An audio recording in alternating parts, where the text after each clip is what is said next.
India versus Australia, Rocco பயங்கரமான expectation செம்மையா போயிட்டு இருந்துச்சு. பண்றேன் அப்படின்னு சொல்லி அடி வாங்குவான். இன்னைக்கு அப்படி இல்லை, மூணு ஓவரா பிரிச்சு கொடுத்தாங்க. But okay, the titans are back to form. So ரொம்ப சந்தோஷமா இருந்துச்சு. ரோக்கோ ஃபைனலி பேக் பயங்கரமா ஒர்க் அவுட் பண்ணியிருக்காரு, சூப்பராக இருந்தது.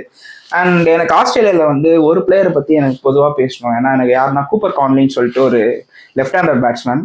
இப்போ அவங்களோட ஸ்டார்டிங்கில் ரொம்ப ரேராக தான் ஃபெயிலியர் ஆகும்.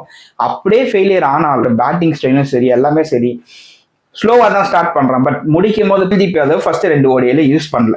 ஓகே, டுடே கொஞ்சம் எக்ஸ்பென்சிவாக இருந்தாலும் குல்தீப் யாதவை பிக்கப் பண்ண முடியாமல் தான். அந்த சைடில் பார்த்தீங்கன்னா அக்ஸரும் வாஷிங்டன் அவனுங்களை போயிட்டு பும்ரா வச்சுட்டு ஆஸ்திரேலியன் மாதிரி ஒரு ஜெயின்ஸ் கிட்ட ஆடும் போது இந்த மாதிரி நிறைய வீடியோஸ் வரணும்னா எங்கள் சேனலை மறக்காம சப்ஸ்கிரைப் பண்ணிடுங்க.